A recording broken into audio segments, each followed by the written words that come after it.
Hello प्यारे बच्चों, कैसे हैं आप सब। आशा करती हूँ कि आप सब अच्छे होंगे। तो चलिए आज शुरू करते हैं कक्षा 3 हिंदी की पाठ्य पुस्तक वीणा का पाठ 7 मित्र को पत्र।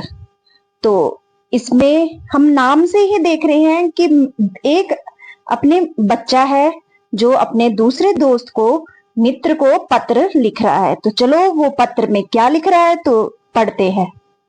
प्रिय मित्र अभिषेक, नमस्ते। आशा है कि तुम और परिवार सभी सकुशल होंगे और गर्मी की छुट्टियों का आनंद ले रहे होंगे। तो ये बच्चा अपने दूसरे दोस्त को, जिसका नाम की अभिषेक है, उसे कह रहा है कि वो आशा करता है कि उसका दोस्त अभिषेक और उसका परिवार राजी खुशी मतलब कुशलता से होंगे और जो समर वेकेशन गर्मियों की छुट्टियां हुई है उनका वो आनंद ले रहे होंगे। मैं अपनी छुट्टियां मनाने अपने नाना नानी के घर गुवाहाटी आया हूँ। गुवाहाटी भारत के पूर्वोत्तर प्रदेशों का प्रवेश द्वार है।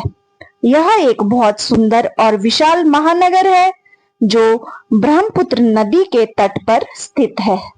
तो ये बच्चा है जो वो बता रहा है कि वो अपनी गर्मियों की छुट्टियां मनाने के लिए अपने नाना नानी के घर गुवाहाटी आया है।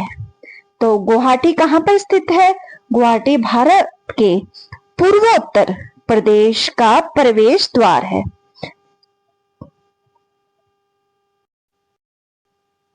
यहाँ पे हम देख रहे हैं ये कहाँ है गुवाहाटी, यहाँ पे दिख रहा है। अगर हम दिल्ली पे रहते हैं तो दिल्ली से गुवाहाटी देखिए किस तरह हम यहाँ पे आएंगे।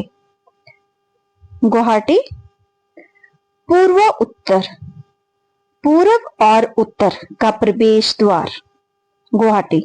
तो यहाँ पे वो बच्चा अपने नाना नानी के साथ नाना नानी के घर अपनी जो समर वेकेशन है उन्हें मनाने के लिए आया है। तो बच्चा बता रहा है कि जो गुवाहाटी है बहुत ही सुंदर और विशाल बहुत बड़ा महानगर है जो ब्रह्मपुत्र नदी के तट पर स्थित है। ब्रह्मपुत्र नदी बहुत बड़ी है, उसके तट मतलब किनारे। तुम्हें यह जानकर आश्चर्य होगा कि ब्रह्मपुत्र इतनी विशाल नदी है कि इसमें माजुली नाम का एक बहुत बड़ा द्वीप भी है। तो बच्चा क्या कह रहा है? ब्रह्मपुत्र नदी के बारे में बता रहा है कि इतनी बड़ी है ये नदी कि इस पे एक द्वीप जिसे हम आइलैंड से के नाम से भी जानते हैं, इंग्लिश में इसे आइलैंड कहते हैं। तो इसमें ब्रह्मपुत्र नदी इतनी बड़ी है कि इसमें एक आइलैंड भी है। ये देखिए यहाँ पे हम देख रहे हैं कि कितना बड़ी है ब्रह्मपुत्र नदी। तो ये माजुली नाम का आइलैंड है जो ब्रह्मपुत्र नदी पर स्थित है। इसकी एक और पिक है जो हम यहाँ पे देख रहे हैं। यहाँ पे हमें स्पष्ट दिखाई दे रहा है कि ब्रह्मपुत्र नदी कितनी बड़ी है।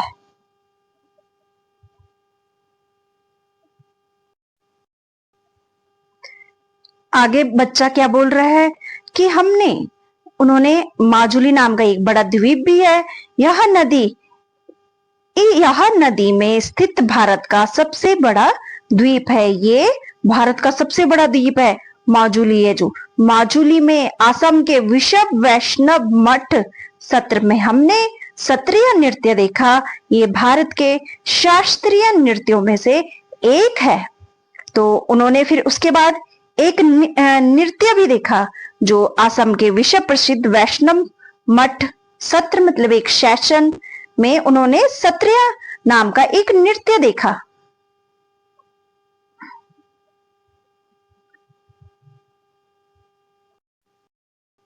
इस नृत्य की एक पिक हम यहाँ पे देख रहे हैं कि इस तरह का ये नृत्य होता है। ये इनके शास्त्रीय नृत्यों में से एक है। आगे बच्चा आगे बता रहा है अपने दोस्त को कि गुवाहाटी नगर के समीप नजदीक मतलब समीप मतलब निकट ही नीलांचल पर्वत पर कामाख्या देवी का मंदिर स्थित है। यहाँ पूरे भारत के श्रद्धालु दर्शन करने के लिए आते हैं। हम लोग पिछले गुरुवार को वहां दर्शन करने गए थे। हम उमानंद मंदिर भी गए थे। यहाँ पहुंचने के लिए नाव से जाना पड़ता है और थोड़ा पैदल भी चलना पड़ता है। तो यहाँ पे हम देख रहे हैं पिक्चर में कि कामाख्या देवी जी का मंदिर है। जो यहाँ पे पिक देख रहे हैं हम, कामाख्या देवी जी का मंदिर है। तो ये कौन से पर्वत में स्थित है? यहाँ पे हम पर्वत भी देख रहे हैं, नीलांचल पर्वत में स्थित है। तो श्रद्धालु मतलब जो जिस भी देवी देवता पर श्रद्धा रखते हैं वहां वो दर्शन करने के लिए जाते हैं। तो यहाँ भी श्रद्धालु जो इस मंदिर में श्रद्धा रखते हैं तो वहां दर्शन करने के लिए आते हैं। तो उसने भी उस मंदिर का दर्शन गुरुवार यानी कि थर्सडे वीरवार को किया। और उसके बाद वो एक और मंदिर है जो उमानंद मंदिर, वहां भी गए हैं। वहां जाने के लिए उन्हें नाव से भी जाना पड़ता है, मतलब बोट लेनी पड़ती है। जरूर वो समुद्र के बीच में होगा मंदिर, तो इसलिए वहां नाव से भी जाना पड़ता है और कुछ पैदल भी जाना पड़ा उन्हें।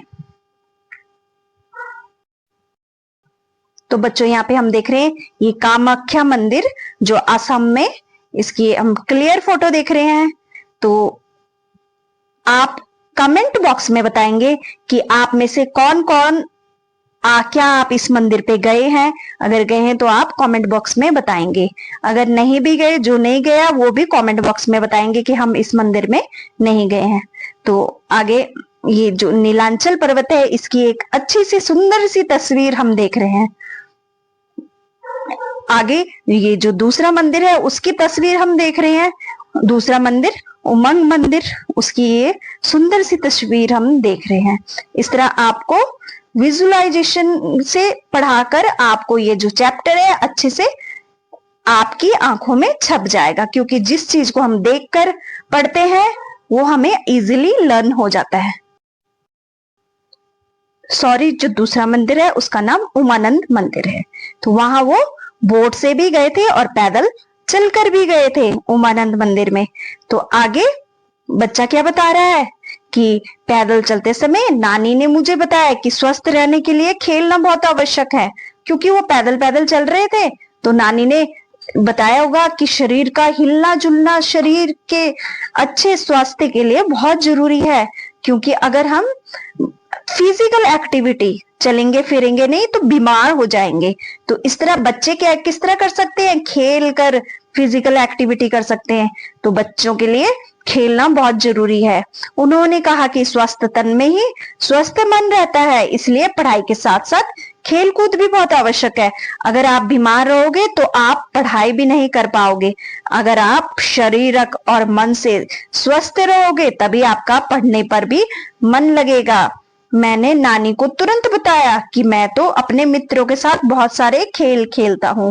वैसे तो सभी बच्चे, कोई बच्चा भी ऐसा नहीं होगा जो खेलता नहीं है। तो उस बच्चे ने भी बताया नानी को कि वो अपने दोस्तों के साथ बहुत सारे खेल खेलता है, जिसमें से कुछ के नाम है खो खो, पिट्ठू, क्रिकेट, फुटबॉल खेलते हैं। खेल की बात सोचते ही मुझे तुम्हारी याद आने लगी। तो इस तरह बच्चा, वो जो बच्चा है पत्र के जरिए अपने जो एक्सपीरियंस को अपने दोस्त के साथ साझा कर रहा है। तो बता रहा है कि जब खेल की याद आई तो मुझे तुम्हारी याद आई, तो अभिषेक की याद आई, तो उसका मन करा कि वो पत्र लिखकर अपने एक्सपीरियंस को अपने दोस्त के साथ शेयर करे, साझा करे। मैं तुम्हें यहाँ के बहुत सारे अनुभव सुनाना चाहता हूँ। जल्द ही लौटूंगा। शेष शुभ है, बड़ों को प्रणाम। तो तुम्हारा मित्र रूपम। तो लिखने वाले बच्चे का क्या नाम है? रूपम। तो इस तरह हमने ये सुंदर सा पत्र तस्वीरों के साथ पठन किया।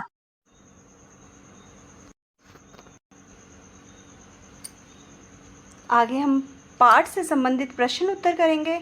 तो प्रश्न 1 है, रूपम ने किसे पत्र लिखा और उसमें क्या लिखा? रूपम ने अपने मित्र अभिषेक को पत्र लिखा। पत्र में उसने गुवाहाटी भ्रमण की जानकारियों को मित्र के साथ साझा किया। उसने जहाँ जहाँ वो घूमने गया था वो सब बातें अपने दोस्त को बताई। पत्र के अनुसार रूपम अपनी गर्मी की छुट्टियां बिताने कहाँ गया था? तो हमें पता है रूपम अपनी गर्मी की छुट्टियां बिताने अपने नाना नानी के पास गुवाहाटी गया हुआ है। प्रश्न 3 है कि आप इसका उत्तर अपने हिसाब से, सब अपने अलग अलग हिसाब से, कि आप गर्मियों की छुट्टियां बिताने कहाँ कहाँ गए हैं, तो आप सब अपना आंसर अपने अकॉर्डिंग देंगे। तो प्रश्न 4 है, शारीरिक श्रम के बारे में रूपम की नानी जी ने उसे क्या सलाह दी? नानी जी ने रूपम को बताया कि स्वस्थ रहने के लिए खेलना बहुत आवश्यक है।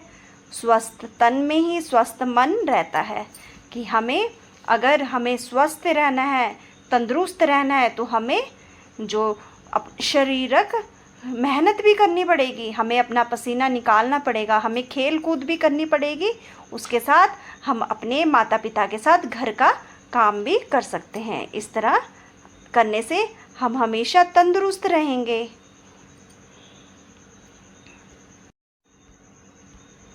आगे प्रश्न है कि सोचिए और लिखिए। आपको सोचना है और लिखना है। इस पत्र में गुवाहाटी नगर के बारे में आपको क्या क्या जानकारी मिली है? तो इस पत्र में हमें क्या क्या जानकारी मिली है?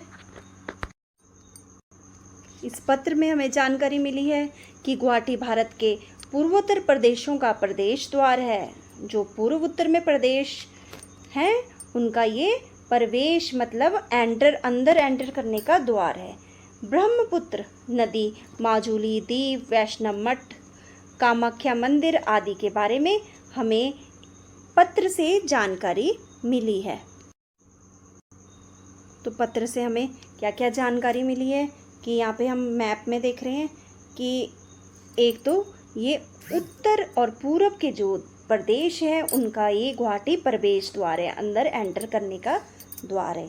इसके अलावा हमें और क्या क्या पता चला है? हमें ब्रह्मपुत्र नदी में माजुली द्वीप के बारे में पता चला है, आइलैंड के बारे में पता चला है कि एक माजुली, ब्रह्मपुत्र बहुत बड़ी नदी है और इसमें एक माजुली नामक बहुत बड़ा, भारत का बहुत बड़ा आइलैंड स्थित है। और हमें यहाँ पे सत्रिय नृत्य के बारे में भी पता चला है कि यहाँ का जो शास्त्रीय नृत्य, सत्रिय नृत्य जो उन्होंने देखा था। और हमें कामाख्या मंदिर के बारे में पता चला है जो कि सिद्धपीठ है। और हमें उमानंद मंदिर के बारे में भी पता चला है जो यहीं पे स्थित है। इस तरह हमें कितनी सारी नॉलेज प्राप्त हुई इस पत्र से।